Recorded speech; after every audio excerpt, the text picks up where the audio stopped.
Hello, everyone. Tonight we have an audience or an evening with Paul Johnson, CEO of POW.L Resources. I think last night it was Adele, but tonight it's Paul Johnson, which is a slight contrast. But I'm sure we'll go into the nitty-gritty of his life story and everything else at some point later in the presentation. But first off, just to get things going, Paul, some questions from investors. Does that sound like a good way to start?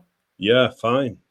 All right. So first one, which may be quite critical in the near future. The first question is, if the market stays depressed, will the planned spin-off be affected? Okay, so I suppose the first thing to say is that the market is utterly depressed in the junior resource space. And I don't want to over-depress people out there because I appreciate people are looking for optimism, especially in shows like this. But I think over the years that I've been investing in natural resources, it's occurred to me through numerous up cycles and down cycles that the money is made in the down cycles, which sounds a little bit strange. It's when, as a private investor, I felt the most tested. You know, the nerves are jangling, the depression and frustration kicks in. The capital protection mode kicks in, where you're thinking, I need to sell now because my money's disappearing out of the window. And when you feel at the worst possible level from an investment perspective, where you're turned off and you are thoroughly depressed, is the moment when, generally speaking, the market is a short way from recovering dramatically. And I've sold myself at times like this and then seen just a couple of weeks later the share price that I've sold 2 or 3 times higher, and I think the market's out to get me. So going back to your question, will it slow things down?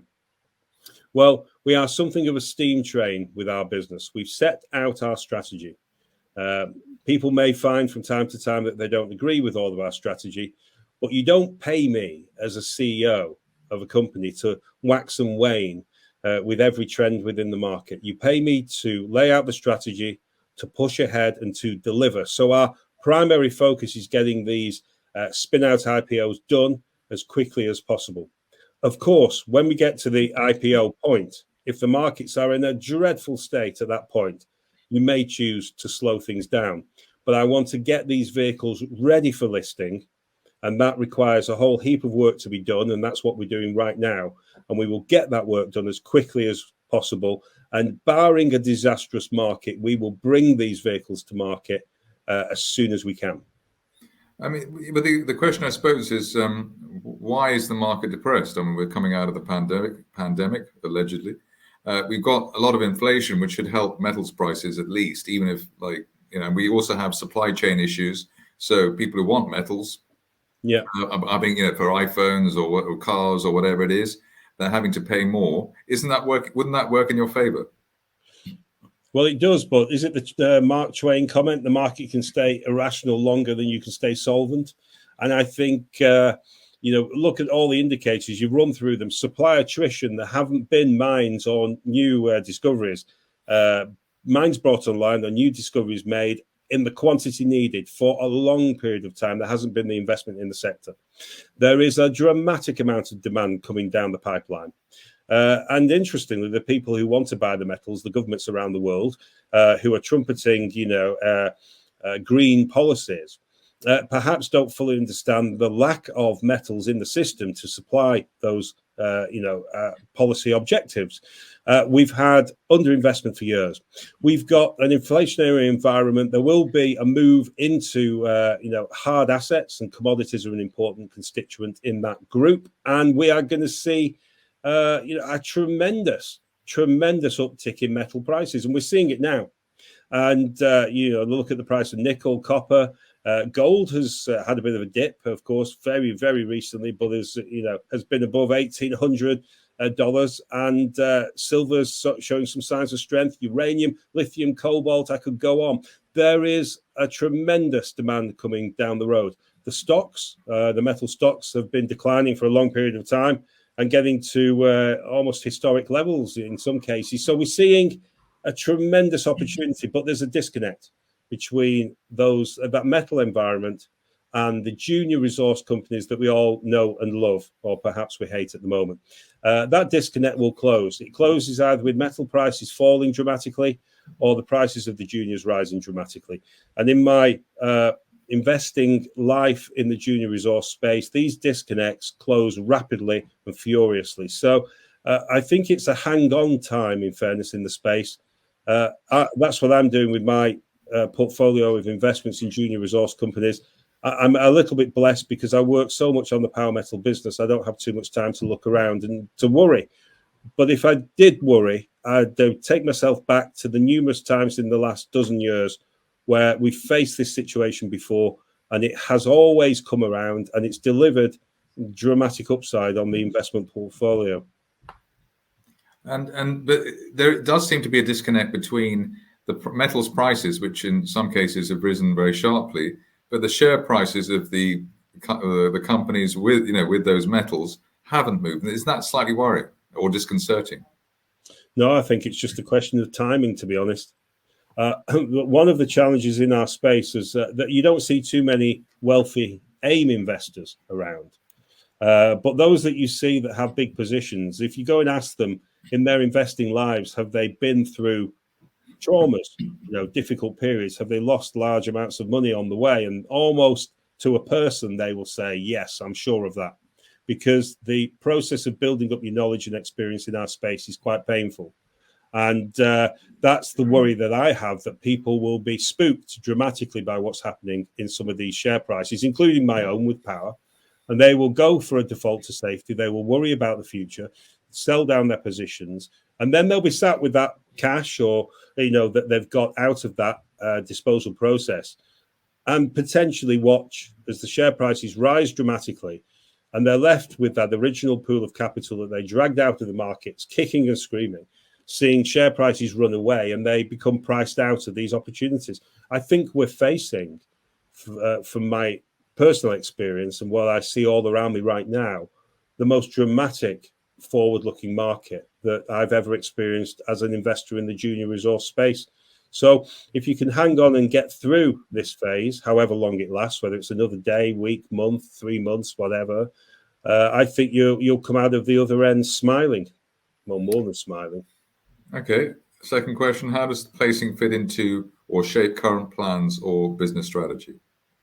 Okay, so this is the financing. We raised 1.05 million 7 or 8 days ago, announced to market. We have a developing and growing business. People have seen the transactional stuff that we've done.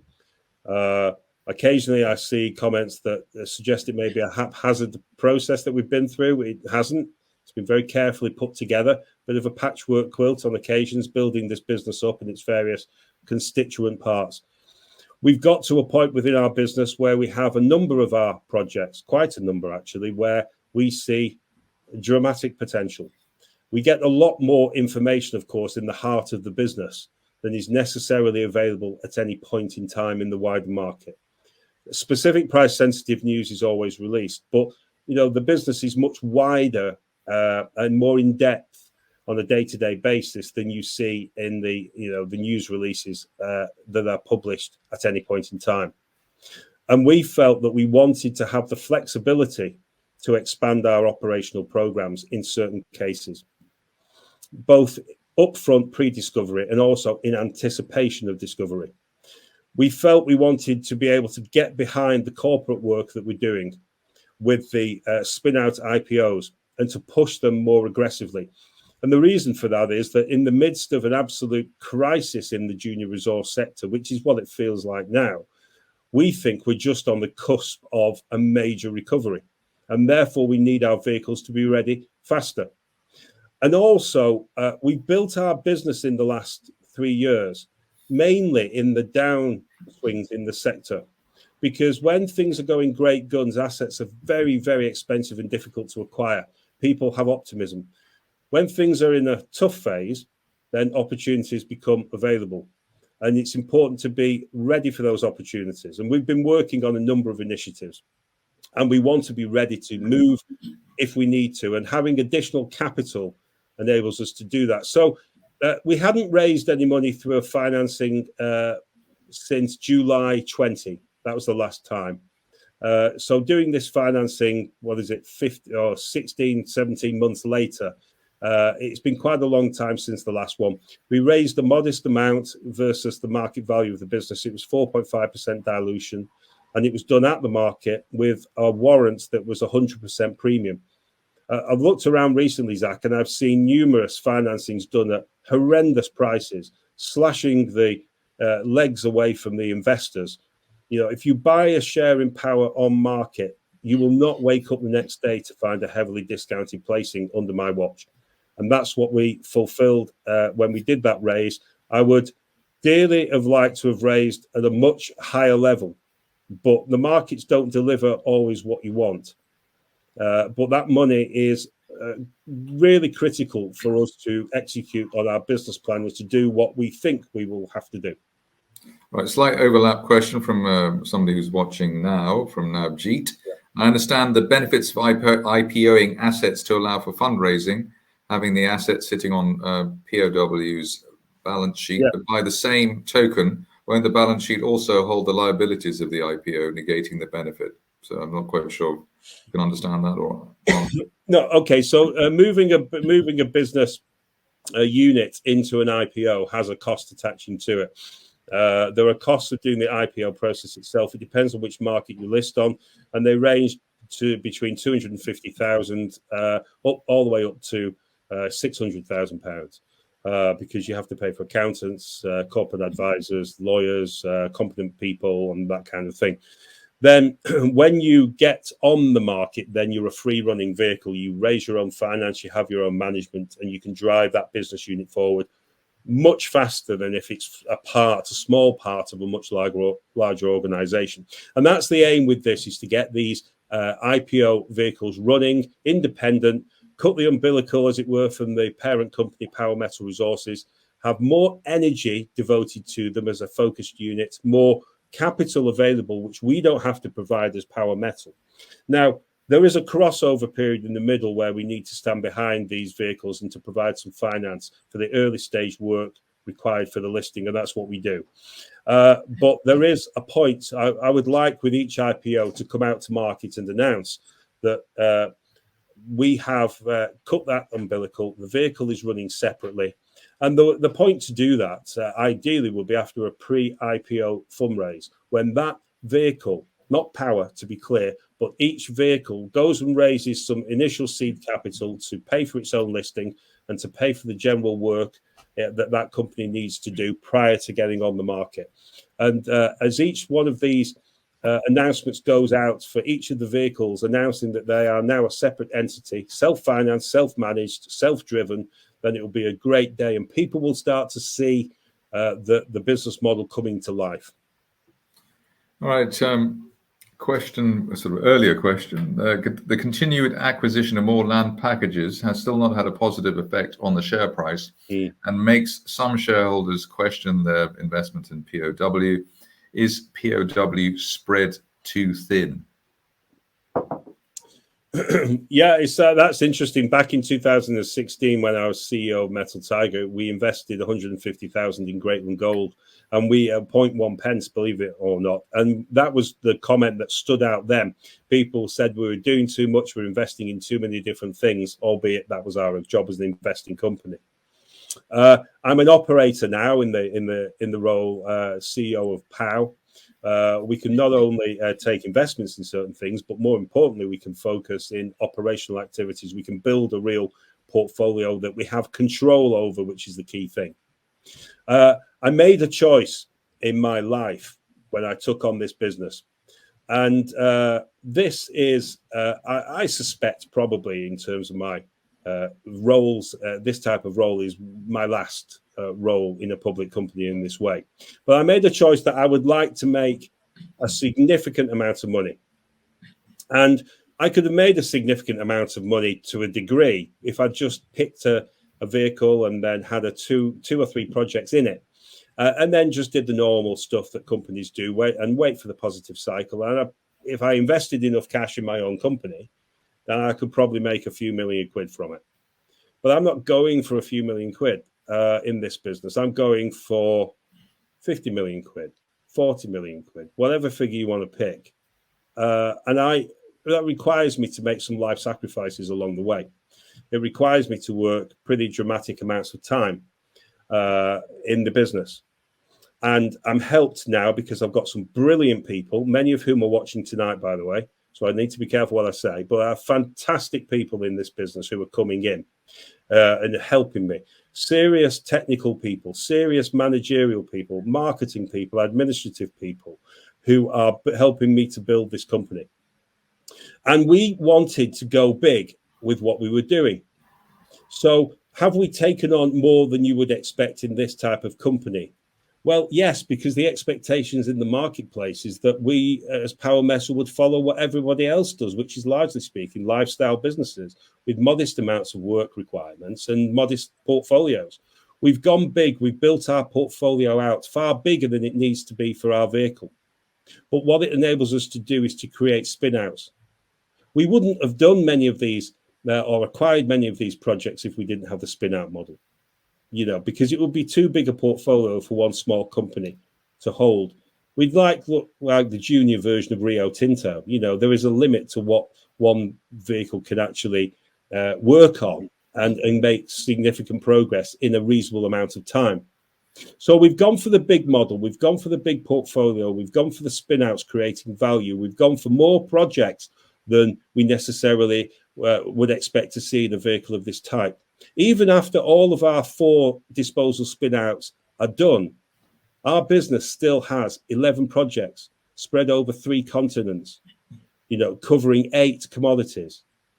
Even after the 4 spin-outs that are slated at the moment are done, we still have a large business. And our game, Zach, as you know, is a numbers game in part. The odds of finding major discoveries are tiny. Now, we have the best people picking and choosing the projects that we take on. That narrows the odds. We've always kept ourselves financially solvent, good, strong financial position, and that narrows the odds because we can do real work. But ultimately, you need a little bit of the numbers game as well to increase the portfolio diversity and size because it increases your chances of success. It also spreads you across different commodities, and each commodity will have its day in the sun. It doesn't always stay in the sun. So you need to be able to flexibly move around. So yes, have we spread ourselves too thin? By normal expectations, I agree. But this is the Power Metal business, and it's different to the normal. All right. So, on that, you mentioned Greatland Gold, which is obviously a badge of honor, etc. Does that mean actually that in order for this particular Power Metal project to win, you need to find a Greatland Gold? Okay, well, it's a badge of honor because it shows what our market can do. The market cap of Greatland in early 16 was 1 million, and it went to 1 billion 5 years later in early 21. And I suppose it's a badge of honor because after following the company for years, I felt it was a suitable target to refinance and restructure when I was CEO of Metal Tiger. And we did the job, and Metal Tiger made a large amount of money from it. I had a personal holding. I made a large amount of money from it. I made nowhere near the amount of money I would have made had I have held on to all the stock. But that's the nature of our markets. When you're investing at 0.15 average and then the share goes to the 2 or 3 pence, people take money off the table. That's a normal thing. Never did we expect that you'd see a share price go up into the 30s as it did in early 21.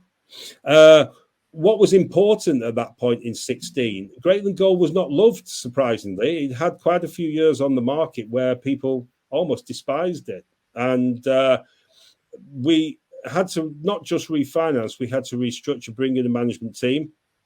And Gervais, of course, was central to that and became the CEO eventually and built that business up.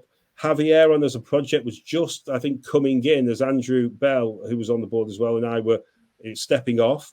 And that ultimately was the project that drove the price to the sky. Do we need to find another project like that? No, we don't need to find another project like that. That is a bit of a one-off in fairness. Have we got a shot at a project like that? Well, we have a very close comparable at the moment in the Patterson region in our first development resources spin-out package. which is magnetic bullseye targets, deep undercover targets, the same kind of methodology as was followed to find the Javier deposit discovery. So we've got a pretty close, comparison to have a crack at. But we've got within our business multiple large district scale opportunities. We're sat in some cases next to some cracking, existing to be mines or mines with what we hope is similar geology. But I think we have to have a modicum of success across our business with its different elements of corporate work and exploration work to see and justify a dramatically higher value. If we end up with a Javier on 2, then we all know where this is going to go. But let's not hold out too much hope for that because it's a long shot. Okay, somebody's actually now G again. 6 months ago, I believe you tweeted, or RNS, we're on the cusp of a major discovery. Has that position changed, or is it still is it relevant or not? Well, I suppose we slammed into 1.7% nickel sulfide in Malopo, in the Malopo Farms Complex project in Botswana. That's where the company currently has a circa 52% effective economic interest. We did 3 deep drill holes, 500-600-meter drill holes. And for junior companies to be embarking on that kind of drill program is very rare, in fairness. You're seeing it with Kavango at the moment. And it takes a lot of guts to actually spend the money to do that kind of work. On the second hole, K16 in Malopo, we hit the nickel sulfides we were targeting. Absolutely fantastic result. We, of course, need to move that project forward. We're doing further work on that technical work, and we're doing further assay testing. So there's lots of news to come from the program that's been undertaken already, but we need to crack on, and that's important with that particular interest. So on the cusp of a discovery, well, technically maybe we've made one with Malopo, but we need to just really kind of consolidate what we've got so far. We've got drill programs that have been running at multiple of our projects. We're waiting for drill results from some of them. And we've got a lot of programs that are slated to happen in the near term across multiple project interests. When you start drilling, and particularly when you're doing proper deep drill programs, you're always on the cusp of finding something. We wouldn't invest in drilling unless we were confident that there was something of interest there. So across our business now, there are probably 7 or 8 of our projects that are on the cusp of something significant. Will we get there? I don't know, but we got enough irons in the fire to give us a decent chance. All right. What would you say, a sort of general question, what sets Power Metal aside from its peers? Will Power Metal benefit from a commodities super cycle? And if so, how? So I suppose we've touched upon this already. Look, this game's about foresight. It's about buying the interest before they become popular. It's about positioning yourself in places people don't necessarily understand at first and being the one to find the discovery. It's like, again, go back in 16 with Metal Tiger when we invested with MOD. Well, it was actually in 15. We invested alongside MOD in the Kalahari Copper Belt. I got abuse like you wouldn't believe. Why was I investing in the desert? It was a waste of investors' money. I was being careless. And then we slammed into the T3 copper discovery in Botswana, and the share price rocketed and everyone made a load of cash. We're in the foresight business. So that's interesting, actually. Why it seems to be, it's a bit like, Hollywood, you're only as good as your last film.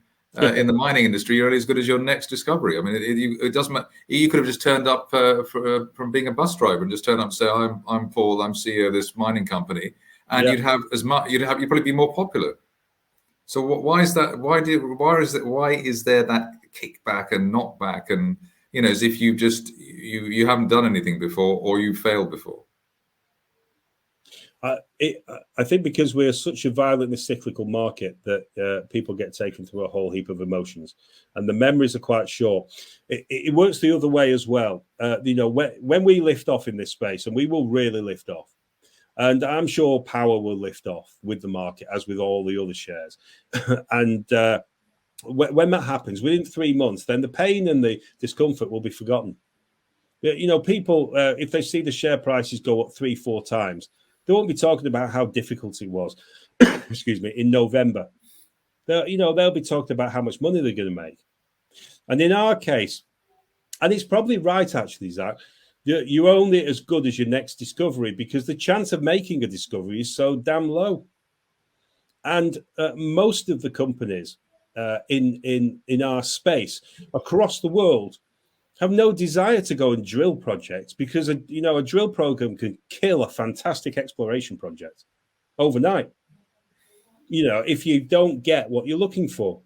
It's a risk to do this. It's a risk to go out to the market, because we have to. And we have to say we're going to put our reputation, our capital, our corporate share price, our sustainability on the line to do a drill program, to go and check with the truth machine, as they call it, whether our project has any value. Now, we can do that because we've got multiple other things. We can take a chance. If we drill something and it doesn't hit, okay, we might have a wobble, but we've got so much wobble on the share price. We've got so much going on in this business, in a normalized market, that we can crack on and keep going. Now, fortunately, so far, we haven't really had to get rid of much because it hasn't worked.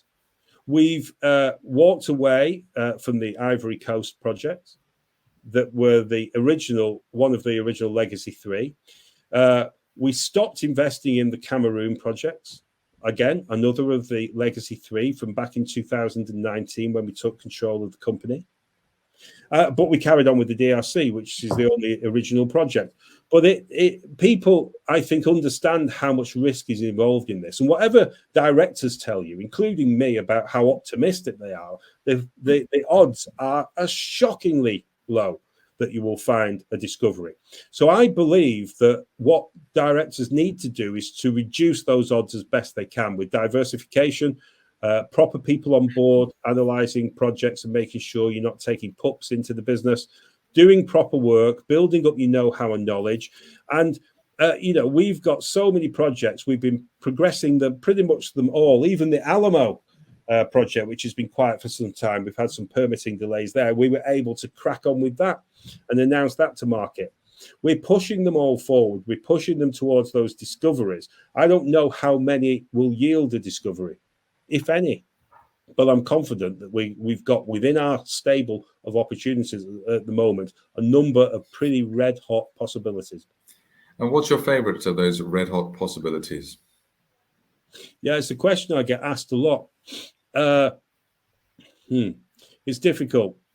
I like the first development package that we've built is interesting, because we took on that project we signed the original deal in January. We had limited information. We had to take a punt, and we did that, and it's paid off big time so far on the information that we're getting from the geological work. If you look at Pilot Mountain, which is in the Golden Metal Resources package, that's a project I was close to when I was on the board of Thor Mining. And for 2 years, we worked hard to increase the awareness of Pilot Mountain in Thor. And the Thor share price went up 10 times on the back of it. So let's hope we can do the same with Golden Metal. Kalahari Copper Belt is close to home because of the T3 discovery with Metal Tiger, and we're back with 4,500 square kilometers of ground. There are so many different my favorite, probably Pilot Mountain at the moment, because I know so much about it, and I've been so close to it, and I've seen it deliver on a grand scale. Well, speaking of Pilot Mountain, I've got a question here which I'm not don't fully understand, but maybe you'll understand it. Hopefully you will. After planned further exploration, would GMR/POW be in favor of a PFS study at Pilot Mountain, or look to dispose of the project before reaching that milestone? Yeah, there's two things that can kill a great exploration project, actually, come to think about it. One is putting the drill bit to work. And then the other thing is doing complicated, long, laborious studies that don't really engage the market. And so many companies have died share price-wise by going into study phases on these projects. If you get the market conditions right, then you can carry it. But there's not a huge amount of news if you're going through a formal study. You've got to be careful with that. There is, in the juniors, a major positive that is often overlooked in the search for production or the search for PFS and all the rest of the study type work that you can do. And that's that what engages the market every day of the week is blue sky exploration potential. What engages the potential buyers of a project is seeing the size of a resource increase dramatically. And I know there is an argument that the higher quality of the resource that you've got and the more technical information about its production, economic viability, then that adds value too. But the marginal additional value from exploration work is the biggest winner for a junior. Now, with the Pilot Mountain project, we have the advantage because Thor has undertaken metallurgical testing, it's done a scoping study, it's done a fair amount of that production-focused work, and that's in the bag, as it were. And we see that there is, a dramatic potential for increasing the size and scale of the resource at the project. And we see there is potential for a significant copper deposit at the project. So from our perspective, we're looking at the exploration side, whilst also, of course, pushing along the study-based work that ultimately will need to be done. The US is interesting at the moment because they don't have any primary tungsten, mine supply, as it were. This project is one of the better known deposits, shall we say, in the US. Back in 76, it was sold by Duval Copper to Union Carbide as a tungsten play because Duval didn't find the copper that they were looking for, sold to Union Carbide, who didn't progress it in the 80s because the Chinese marketplace provided vast amounts of tungsten, and it kind of killed the tungsten model, the pricing model. But now it's different because tungsten is needed. It's a critical metal in the States, and there's a lot of interest in tungsten supply. So we've taken an asset into the portfolio that has tremendous strategic potential. We've got tremendous blue sky exploration potential, and we are obviously working quietly as well on the development of the project in the background, and let's see what happens. All right. Next up is of the data that currently exists in the public domain, which I suppose you've got I'll actually say the question, e.g. bullseye anomalies, Haburon comparison, Tati, Malopo, Athabasca. Which one has the business transformational potential, the most transformational potential? I suppose it's the same question as before, but out of those. Yeah, it is. They're different models. We can't just go and launch, the same model 5 times into the spin-out process.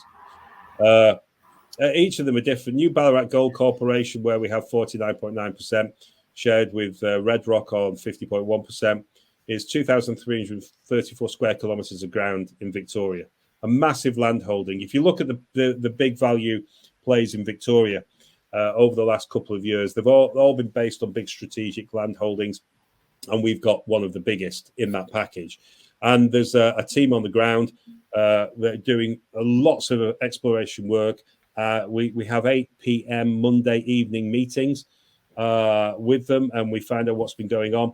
And obviously, it's moving into the IPO phase of its life. So that's one model. You've got the first development resources, which is the magnetic bullseyes, big, deep targets. If you strike, it's a jackpot. But of course, the odds of success with these deep targets is quite low.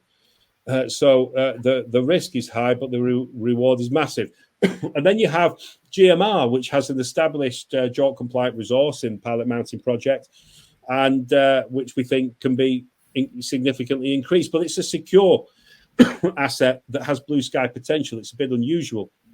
And in that package of gold and metal is the Golconda Summit project, where we're surrounded by mega million-ounce gold deposits, and we're hoping to find another one. So it's a different mix, a different portfolio package. And First Class Metals, who are listing in London, have the big strategic land package, multiple projects in the Hemlo Schreiber in Ontario. so many different ways to find big discoveries there. I'm sure they'll be successful as well. So, it's difficult to say which. It's horses for courses, really. It depends on the investor appetite which you would go into, and from our general projects, we like Tati because we've taken that project from original due diligence through a dramatically rapid exploration program, including recently reverse circulation drilling, and we're waiting, of course, for the results so we can publish to market. And that's a 100% owned project. It demonstrated that when we have 100% of a project, we can really accelerate the work.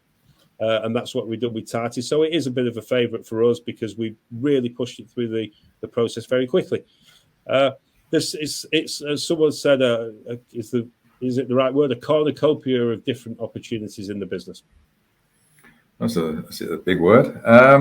Next question is one that's come in from the viewers, saying we're learning so much about the business, which is great, but ultimately we are investing in you, Paul. What does a typical day for you look like?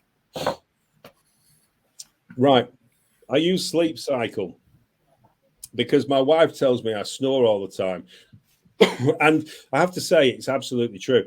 And I get up at 6 a.m. in the morning, and generally speaking, now I'm in the office for about 7, and I tend to leave around the same time, 7 o'clock at night. So it's a circa 12-hour day, 5 days a week. At the weekend with the kids, we have the kids are into roller skating at the moment on Saturdays. They do 5 hours of it. Can you believe that? And so I get to spend some time with the kids, but I'm working 2 or 3 hours on the Saturday and probably 3 or 4 hours on Sunday. So overall, probably 70 odd hours a week at the minute. I don't know if that's in breach of anything, and maybe I shouldn't say that. In breach of health and safety, everything is a breach of health and safety these days. No, but I love this job. You see, I love doing it. I mean, I love my family as well, of course, but I love this job. I love the fact that we are in a field of dreams, and we've got the ability to change our lives. You know, I almost imploded in 2008. At the end of 2008, had a few grand left. I won't bore everyone with the story, but you see the size of my holding and how much cash I put into Power Metal Resources. You know, I'm not poor. And the reason why I'm not poor is because the sector has given me dramatic amounts, not as much as I should have taken from it, in fairness. Greatland example being a classic case in point. You should have asked me. Well, yeah, exactly. But where did you get out of that anyway?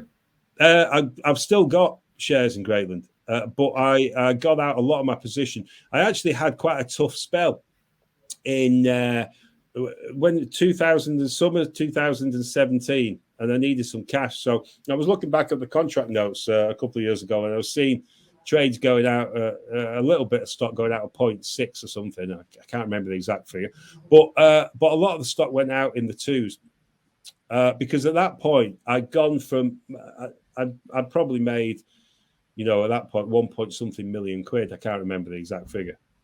And this was from an investment that I built up, and everyone really did hate it. I remember Greatland used to raise money on a regular basis every year. I'm pretty sure there was an article written saying that you don't need to ask when it's summer. Just wait until Greatland does its June raise. You know, I wish I'd written that one. It was a beauty, and I remember Malcolm Palais, who I set up Mining Maven with a few years ago when I was building my Greatland position. He said, "Will you ever learn?" And I said, "Malcolm, one day, Greatland Gold is going to make me some money." I just didn't realize how much money it could have made me. And it is a field of dreams that are our space. The trick now is that the time when you make the money, because now is the time as an investor you get tested, and the market is taking the stock off you. The market is making you look at your shares and question your judgment and question what you're doing and why. It's making people who bought power at higher prices think they're fools. It's denting their pride. It's destroying their confidence. It's making them not buy. It's making them, in some cases, sell. and it's destructive, the market, and doing it at its most aggressive just at the time when it's about to turn around. And in my business, I couldn't work the hours I do in this business if I didn't like the job. And I love the job. It's fantastic. I recognize I'm getting older, so I can't do this forever. Hence, this is my last kind of hurrah. But you look at what we can do. On every level, it's a positive being in the metals business. You find a big deposit like the T3, and you go and search the Matheo project now in Botswana, and you see the large number of people employed. On a local level, it's amazing. From a metals perspective, we're supplying something the world needs. I mean, anyone can campaign against metals, mining, and all the rest, but they campaign usually by driving to the venue in the metal car, having communicated with a friend on their metal dependent phone. Everyone needs metals. And because it's a cyclical business, you get the opportunity for disproportionate gains, but you have to buy your shares and hold them when it feels sickening, and you have to sell them when everyone's having a party at the top, and you have to behave completely opposite what your instinct and what the market and what the bulletin boards and the discussion boards, the Telegram, you have to go against what the general consensus is, and then you make big money. There is almost nobody in our space made big money by following the herd. So, I mean, you buy a stock when the company's hated like a disease, the management are hated like a disease, the full Monty. Yeah, when everyone else is questioning and doubting. I look at my business now. I'm a chartered accountant. I'm a reasonably diligent business person on the whole. And I look at what we've crafted and built, and it is an astonishing business. And I would say that because I built it. And the potential of this business, we've built in difficult market conditions what is an enormous opportunity as the market unfolds. Thank the Lord we didn't build it for today. We built it for tomorrow. And we built it today in difficult market conditions because tomorrow is bright. There is no way on God's good earth that our metal space is going to carry on like this for a long period of time. The dynamic is clear. The opportunity for investors today in our space is clear. It's never been clearer. It is dramatic opportunity. It will change your life, in my opinion. It's changed mine. I hope it's going to take me to a completely different level. And someone said to me the other day, in a couple of years, don't worry about the market price today, because in a couple of years, you'll be sat on the beach reading a book, twiddling your toes, happy as Larry, with tens of millions in the bank. The only problem is I get really bored sitting on beaches. So I don't know what I'll do. But I'm looking forward, Zach, and I'm seeing the misery that I feel as an investor, because I feel the same misery as other people. I'm right alongside investors in power and in other investments generally. The misery I feel, I have to switch on to the second side of my personality, which is the contrarian, and say that peak misery feeling is the perfect indicator that we're about to move. We're about to go as a sector and do very, very well. Speaking of misery, the next question is, seeing that you couldn't take part in the financing, will you be buying in the market at the first possible opportunity? I suppose you're not allowed to say I love that question. Yeah, I love that question because there's been a few comments about that. A speculation about what is this money for? Well, we said what the money was for in the RNS. And what we're like as a business, and we're bold and brave, and we do interesting and different things. And there was a suggestion that if I bought on the market, then that would be the end of the hope and the future, for our business, because surely that means a big event couldn't be happening. Well, big events happen all the time. Sometimes they happen quickly. Sometimes they happen slowly. I could buy shares as a director of a company without price-sensitive information, and 2 days later, a big event could happen. And then you've got to be careful there, actually, because it can look like you've been buying in possession of inside information. But until deals are got to a certain point, you're not inside, and you just got to form a view, take a judgment. Now, my policy has been to buy on market. I know I bought a lot of shares early on when the price was cheaper. When we first refinanced Power. It was called African Battery Metals then. I bought my stock, £50,000 in difficult market conditions, actually. It hurt a bit, to say the least, at 0.5 pence a share, and I got warrants at 1. Well, that's when we had no business. All we had was a defunct business that has been suspended pending financial clarification with 3 legacy projects that no one liked. And we had to rebuild it from the beginning and build it all the way up. And I saw the share price go to 3.5 earlier on this year in January. And of course, you know, my shares that I bought cheaper, my options that I had, my warrants attaching to financings, you know, all went up disproportionately in value. And I've seen that fall by half, you know, and a couple of million quid knocked off my personal balance sheet in the process. And whilst I'm grateful to be able to suffer a £2 million paper loss, it's frustrating as hell. And I share that with people. And as our business has grown and as things have built, you know, we have, I have bought shares on market on a regular basis, pretty chunky amounts. I mean, so far in total, I'm about £530,000 invested in cash in the business, and I've been buying at higher levels as we've gone up. I've seen comments sometimes when I bought 500,000 shares at 2.5p, 12.5 grand. People say, "Oh, well, it's not a lot, really." I tell you what, Zach, if there's people out there that think 12.5 grand isn't a lot of money, I wish I was them, because they've clearly got a vast amount more money than I have. 12.5 grand is an awful lot. But I've backed the company all the way through. I've done it by making sure that where I could, the warrant prices attaching to placings were as aggressive as I could make it at the time. The latest one was 100% premium to the placing price. On the director and team options, because all our team is papered up with options now, the prices of the options are not cheap. The latest batch are at 3.25 pence, but the share price has to do a 5-day, I think, VWAP at 5 pence before they go live, those options. So we have to get our price over 5 pence before they're even exercisable.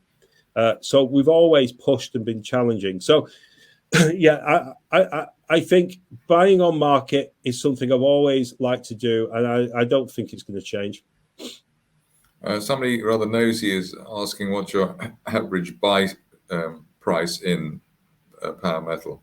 Why do they want to know the average buy price? I mean, it's interesting, isn't it? Because they want to laugh. They want to laugh at you if you're underwater, and if they want to cry if you're in profit. Let's do it now. What my average buy price is approximately 0.716 pence.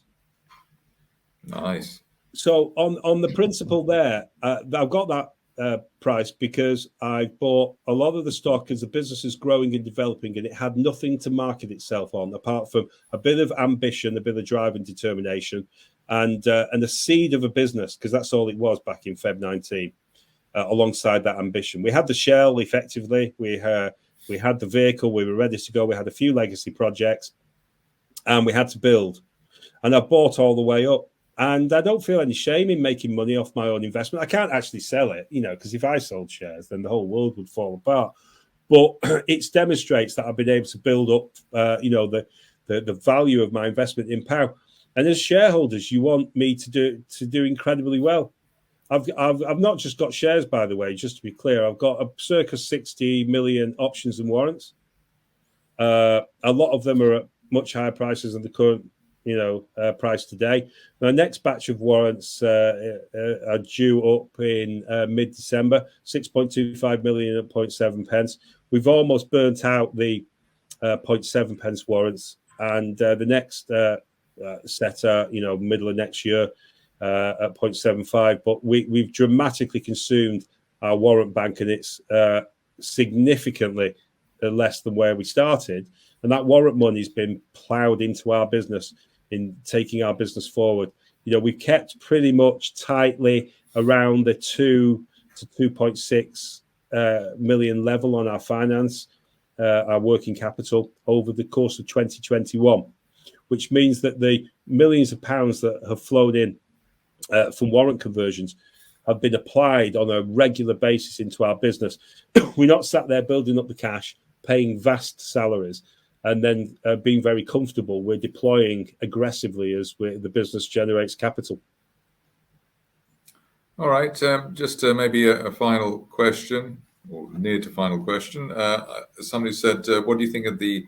Well, given that you're an expert in GGP with your entries and exits, what do you think of GGP at the moment? Oh, well, is that from a personal investment perspective, or? Well, it was just that was the open. I mean, I suppose it's come back a bit, so maybe it's probably I would assume he's sort of Yeah. saying, it's down a bit. Is it all over? Is it this or is it that? That type of thing.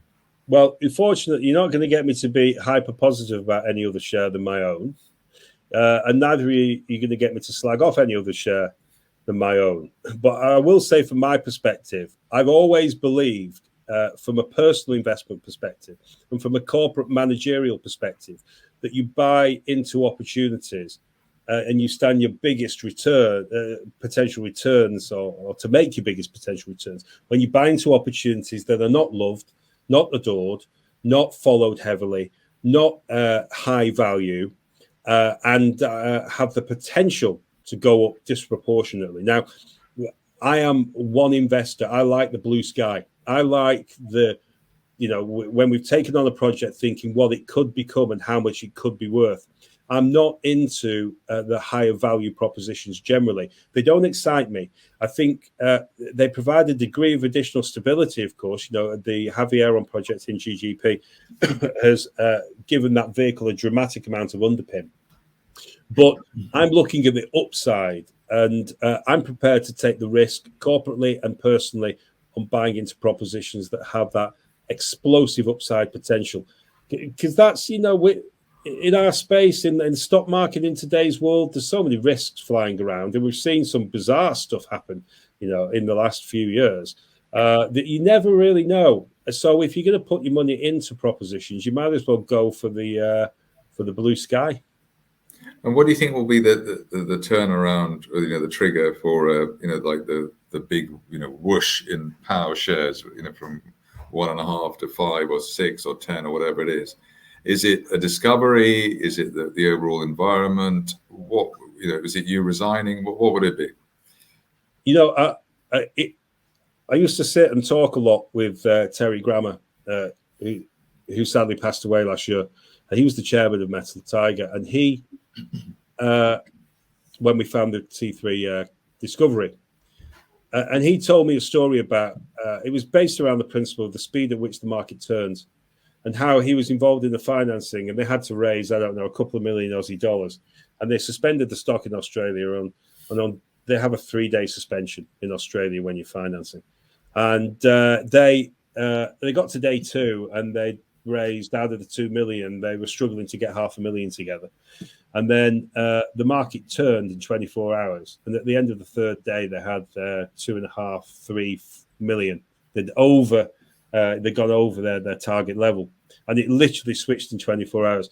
And I've seen that happen in a number of scenarios. It definitely happened in April 20.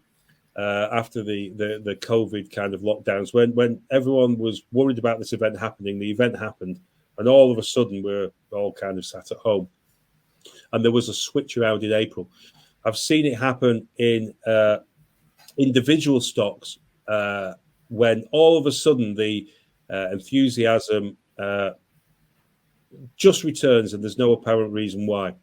And sometimes I think we joke about this in the office about which announcement might suddenly bring the market to life, and it could well be that there's 4 or 5 investors looking at your stock, and they're all sat at the computer screens on the day you make a release, and they all see it and they all buy at the same time, and suddenly the buying pressure is quite heavy, and you're up 20%, and then momentum traders come in, you're up 40%, and then you're on the leaderboard at super high volumes, and hundreds of people see you that have never seen you before, and all of a sudden you're off and running.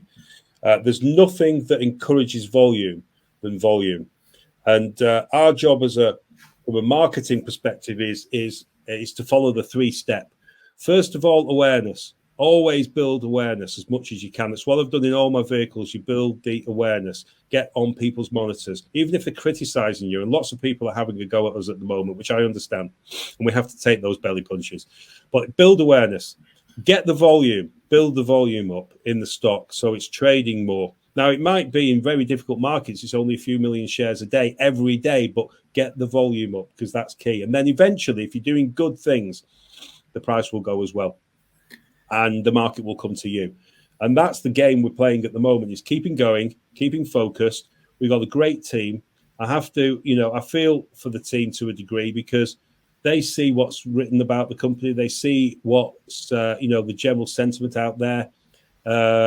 We monitor some of it to make sure we pick up the good suggestions along the way.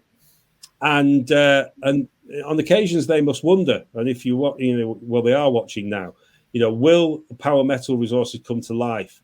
Is it going to achieve its objectives? Well, yes, it is. Yes, it will. We will not change course. We will drive this business aggressively. And those 3.25 pence options, I expect, will be the Willy Wonka golden tickets in the months and years ahead for this great group of people who, in some cases, have taken enormous risk in their personal lives and in their commercial lives to come on board the power train. I think there's just one question about a new chairman. Is that a relevant question? Yeah, you go ahead. What's the question? No, just I think I saw a question. I just lost it now. But a question is there going to be a new chairman appointed?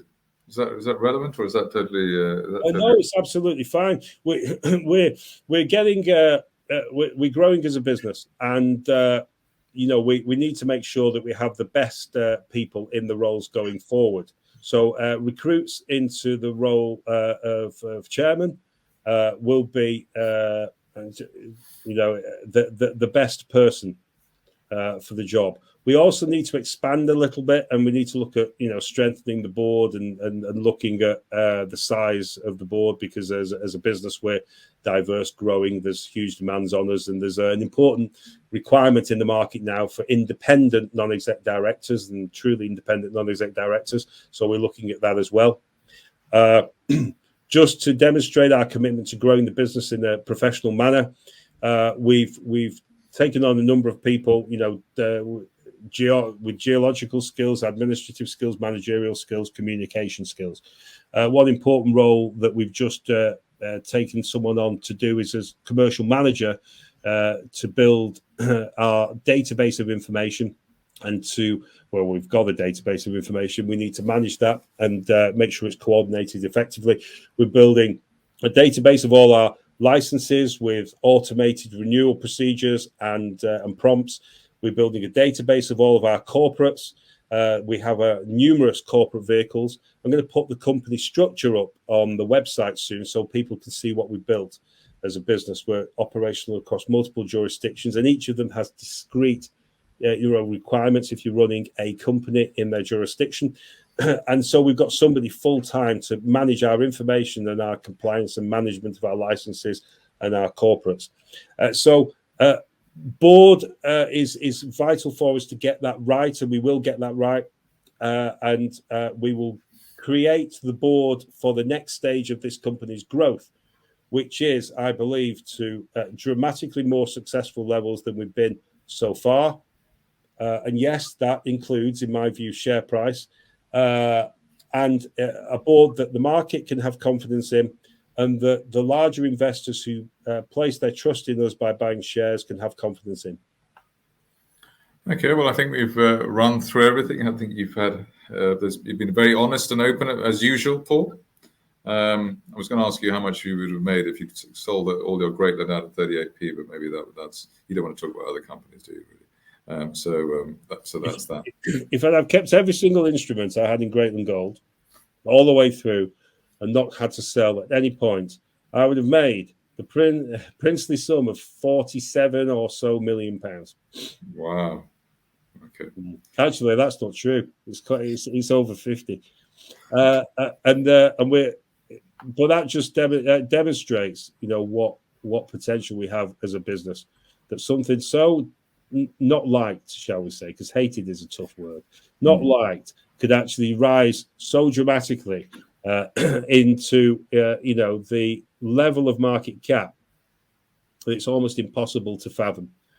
It was the same with Eurasia and Greatland, I suppose, very similar in the way that they had the haters all the way around, all the way up to a billion pounds. Well, it's funny you mention Eurasia, because back in 2014, or might have been very early 15, we just I put Metal Tiger's money into Kibo Mining, 10 million shares at 1.5p, 10 million warrants at 3, and the share price went on a bender to 12 pence in about 5 or 6 days, I think, after we paid the money, really fast. And I nearly choked on my granola in Pret a Manger. I was with Hannah, my daughter, and just see the price go to 12p, because obviously we'd made a fortune on paper at Metal Tiger, and we deployed some of that cash into Eurasia, and we bought shares at 0.5, and we put 150,000 in at 0.5. We also converted our warrants that were at 1 pence, and we put another £300,000 in, but that didn't work out too well because the price didn't go off on one. But the reason why we invested was because of Munchie Tundra, and at the time there were deals being done in the PGM space that were like hundreds of millions, and we thought there is a possibility that something could transpire, and it did. It just took 5 years, and well, maybe a bit longer than that, is it? No, about 5 years before Eurasia really kicked off. But it shows again, if you've got the foresight and strength to invest in things and hold on to them through these wobbly phases, the amount of returns that you can get. All right, just finally, just it's almost like an observation, talking about Greatland, Eurasia, and maybe the state you're in the moment, or position you're in the moment. It seems to be that the only thing that investors or punters dislike more than a small cap that's not doing well, or the share price is not performing, is actually a former small cap that goes through the roof. They get, the kickback against that, it seems to be incredible as well. They get absolutely, they go bananas. Eurasia still has massive kickback. Greatland, I presume, now has it as well, or has had that. Isn't there something wrong with the psychology of the market there? That's a sort of anti-success type of thing as well. Yeah, there might be a bit of that. I think it's if you see these shares go, if your personal holding you bought much higher, and the price collapses over a period of time, often, and then new investors come in and buy the stock much cheaper. If you've suffered an attrition on your portfolio value in that investment, then even if from the lower level the price goes up 5 times, you're still only getting a fraction of your money back.